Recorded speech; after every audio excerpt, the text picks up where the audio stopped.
이어서 강의 시작하겠습니다.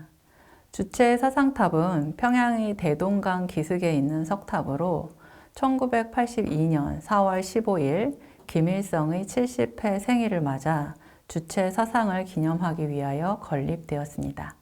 탑신 높이 150m와 봉화 높이 20m를 합쳐서 전체 높이가 170m로 가장 높은 석탑이죠. 탑신은 25,500개의 화강암을 70단으로 쌓았는데 이 숫자는 김일성의 70회 생일과 70년의 일수를 나타내는 것입니다. 전체 구성은 중심 주제인 봉화탑, 그 앞에 있는 노동자, 농민, 근로 인테리어 3인 군상, 그리고 탑의 좌우에 전개되어 있는 주체 사상의 위대한 생활력을 보여주는 부주제 군상들, 그리고 탑 마당의 분수와 대동강 분수, 기념비 구간을 마감 짓는 정각 등으로 이루어져 있습니다.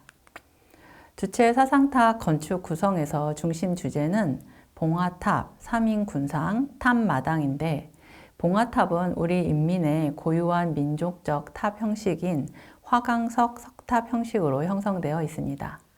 봉화탑은 기단과 탑신, 봉화로 구성되어 있는데요. 기단의 정면에는 누리의 빛나라 주체 사상이여 라는 헌시비가 새겨져 있습니다.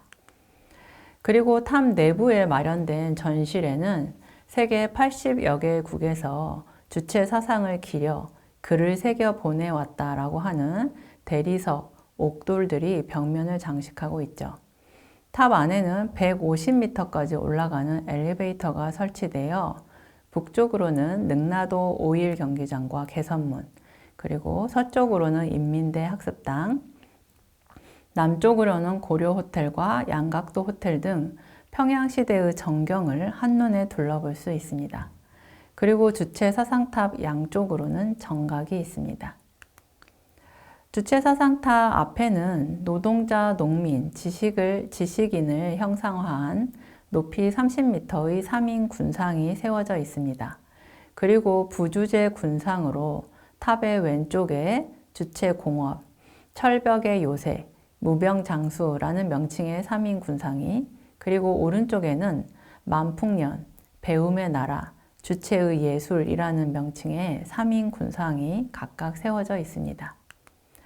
또 탑의 좌우로 대동강 안에 150m 높이까지 물을 뿜어 올리는 대형 분수대가 설치되어 있습니다.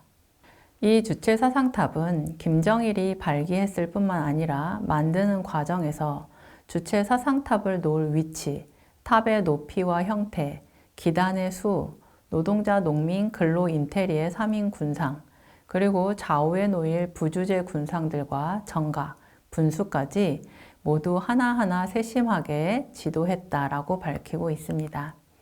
그러면 이러한 세심한 김정일의 지도 내용과 함께 주체 사상의 세부 내용을 만나보겠습니다. 주로 북한의 충성과 효성이 낳은 위대한 창조물, 당의 위대한 손길 아래, 건축의 화원 등의 북한 문헌을 정리하면 다음과 같은 내용들을 만날 수 있죠. 먼저 위치. 친애하는 지도자 동지께서는 위대한 수령님께서 평양시의 중심을 김일성 광장으로 보시기 때문에 인민대 학습당 자리를 남산제에 잡으셨다고 하시면서 주체 사상탑은 김일성 광장 주석당과 인민대 학습당이 일직선상에 놓이는 대동강가에 세워야 한다고 가르쳐 주시었다.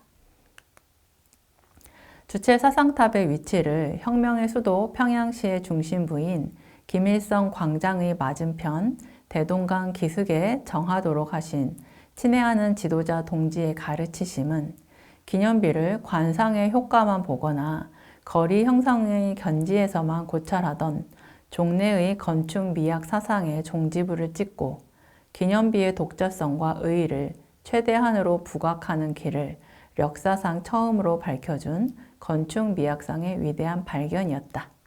북한은 이렇게 말하고 있죠. 이로써 우리가 주목하여 보고 있는 대칭의 개념은 이러한 김정일의 위치 설정에서 비롯된 것이라고 할 수 있겠습니다. 그래서 김일성 광장의 인민대학습당과 주체 사상탑이 서로 마주보면서 평양의 주축성을 형성할 수 있게 된 것이죠. 이것이야말로 기념비의 독특성과 의의를 밝혀준 건축 미학상의 위대한 발견이라고 하고 있습니다. 이러한 의의를 우리는 대칭이라는 개념과 결부시켜 생각해 보려고 합니다. 두 번째, 높이. 친애하는 지도자 동지께서는 계속하여 창작가들에게 탑의 높이는 수도의 중심을 이루는 인민대학습당의 전망대에서 바라볼 때에도 봉화가 올려다 보이게 하여야 한다고 그 대비 기준을 명확히 정하여 주시었다. 이렇게 하시고도 그이께서는 건설장에 기구를 띄우게 하시고 몸소 현지에 나오시어 탑의 최고 정점을 가늠해 보시면서 주체 사상탑의 높이는 170m로 확정해 주시었다. 김일성 광장의 인민대학습당과 주체 사상탑이 평양의 주축선을 형성해서 대칭구조로 마주보게 하면서도 그럼에도 불구하고 인민대학습당의 전망대에서 주체 사상탑을 바라볼 때 주체 사상탑의 맨 위에 있는 봉화를 올려다보는 시선으로 만들어야 한다라고 말하고 있습니다. 이 두 건축물이 마주보고 있으면서도 사실상 내용적인 면에서 인민대학습당이 상징하는 인민보다는 주체 사상이야말로 더 높고 중요하다는 것을 보여주는 것이죠. 사람 중심의 철학이라는 주체 사상의 주장은 실상은 그 주체 사상의 창시자인 김일성을 더 높이 우러르는 것으로 가시화시키게 되는 것이죠. 이 봉화는 탑에 쓰여진 주체라는 금 문자와 함께 대기념비의 사상성을 가장 함축성 있게 나타내고 있다고 말하고 있습니다. 실제 주체 사상탑의 전체 높이는 170m에 이르며 맨 위에 봉화만의 높이도 20m, 직경은 11m에 이릅니다. 전체 구성. 탑과 관련된 전체 구조물과 그 주변에 대한 논의를 통해 주체 사상탑의 전체 구성이 대칭 구조로 되어 있다는 것을 확인할 수 있습니다. 그 세부 내용은 다음과 같죠. 친애하는 지도자 동지께서는 또한 탑신에 주체라는 글발을 새기고 탑 앞에는 당 마크를 높이 축여든 노동자, 농민, 근로인테리의 3인 군상을 세워야 하며 탑신 좌우에는 주체 사상의 위대한 생활력을 보여주는 주체공업과 만풍년, 철벽의 요새, 배움의 나라, 주체의 예술, 무병장수의 부주제 군상을 배치하도록 가르쳐 주시었다. 군상 앞마당에 판선을 깔지 말고 일반 포장을 하여 자동차들이 탑 밑에까지 자유롭게 오갈 수 있게 할 때 대하여, 그리고 탑의 양쪽에 아담하고 우아한 정각을 세우고 탑 앞의 대동강 한가운데 150m의 높이까지 뿜어 올리는 대형 분수를 2개 설치할 때 대하여 세심히 가르쳐 주시었다. 우리는 앞서 평양의 도시구조 전체적으로 김일성 광장의 인민대학습당과 주체 사상탑이 평양의 주축선을 형성하면서 대칭적으로 배치되어 있다는 것을 확인했습니다. 그런데 주체 사상탑의 전체 구성 형태 또한 각각 좌우로 또 하나의 대칭의 형태로 들어가 있는 것을 알 수 있죠. 가장 가운데에 주체 사상탑이 있고 그 바로 앞에 3인 군상이 서 있는데 이것이 중심 정면 축을 이루게 됩니다. 이 3인 군상은 높이가 30m나 되고 탑 중심으로부터 약 55m 떨어진 정면 축상에 놓여 있습니다. 3인 군상의 대돌은 너비 12.5m, 높이 9m이며 인물 높이는 15m, 당 마크까지의 높이는 21m입니다.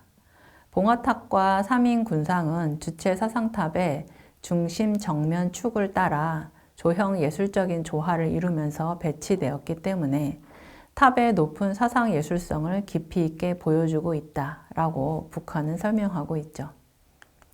그 다음에 이 정면 중심 축을 기준으로 좌우에 각각 3개의 부주제 군상이 들어오죠. 주체 사상탑을 중심으로 양 옆에 배치된 화강석 조각 군상, 주체 농업, 철벽의 요새, 부병장수, 만풍년, 배움의 나라, 주체의 예술들은 주체 사상의 위대한 생활력을 형상적으로 보여주고 있다고 합니다. 이 부주제 군상들은 2인에서 4인상으로 형성되어 있는데요. 그 높이는 10m에 이릅니다. 그리고 더 멀리 좌우 양쪽에 아담하고 우아한 정각이, 그리고 그 앞에는 분수가 들어가게 되죠. 북한의 설명을 자세히 읽어보겠습니다. 봉화탑 축으로부터 좌우로 250에서 270m 떨어진 대동강 제방 위에 민족적 형식의 현대감을 담은 정각이 대칭으로 세워져 주체 사상탑 구역을 매듭 지어주고 있다. 이 정각들의 중심으로부터 200m 정도 앞 대동강 복판에 150m 높이로 물을 뿜는 두 개의 대분수가 설치되어 봉화탑을 보다 아름답게 장식하여 주고 있다. 그러니까 이런 내용을 생각하면서 주체 사상탑의 전체 구성 형태를 생각해 보면 매우 세심한 대칭 구조라는 것을 알게 되죠. 중앙에 주체 사상탑이 서 있고 그 바로 앞에 3인 군상이 서 있으며 이들이 정면 중심 축이 됩니다. 그리고 좌우 양쪽으로 부주제 군상이 각각 3개씩 들어가 있는 것이죠. 그리고 정면 중심 축으로부터 좌우 양쪽 250에서 270m 떨어진 곳에 정각이 들어가 있습니다. 그리고 이 정각의 중심에서 200m 앞에 대동강에 150m 높이까지 솟구치는 대형 분수가 각각 하나씩 들어가 있고 그 사이에 작은 분수들이 있는 것입니다. 참고로 이 당시 1982년 김일성의 탄생 70도를 맞이하여 주체 사상탑과 함께 1982년 4월 초 개선문도 만들어지는데요. 이 개선문은 김일성이 인민에게 역사적인 첫 개선 연설을 한 장소인 평양 공설운동장, 오늘날은 김일성 경기장인데요. 여기에 자리 잡고 있는 사적지에 건립합니다. 이 개선문도 대칭 구조에 따라 만들어졌습니다. 여기에서는 개선문에 대해서는 자세히 다루지 못하지만 잠시 북한의 문헌에 드러난 개선문의 대충 구조도 인용해 보겠습니다. 개선문의 건축 구성을 놓고 보면 문을 중심축으로 하여 모든 크고 작은 건축 구성 요소들이 철저한 대칭 선상에 놓여 있다. 즉 기본 축을 이루면서도 정후면을 관통하고 있는 차문 양옆의 기둥들은 물론 장식 부각들에 이르기까지 철저한 대칭을 보장하고 있다. 측면 문들의 바깥쪽은 기본 군상의 문, 정후면과 같이 아치 형태로 처리되고 관통 부분은 사각형 형태로 처리되었다. 측면 문의 이러한 구조적 처리는 건축 형사상 기본 축을 이루는 정후문과 통일성을 보장하면서도 건축물의 정후면과 측면들을 명확히 구별해 줄 수 있게 했다. 건축 구성상에서의 이렇듯 철저한 대칭 수법의 적용으로 하여 건축물의 안정감이 강조되었을 뿐 아니라 균형적인 조형미와 웅장성이 더욱 부각되게 되었다. 이처럼 이 당시 건립된 주체 사상탑과 개선문에서 모두 철저한 대칭을 보장하는 건축의 조형미를 확인할 수 있을 것 같습니다. 이러한 미학적 대칭이 정치적으로는 어떤 의미를 가질까 생각해 보게 됩니다. 이번 차시는 여기서 마무리하겠습니다.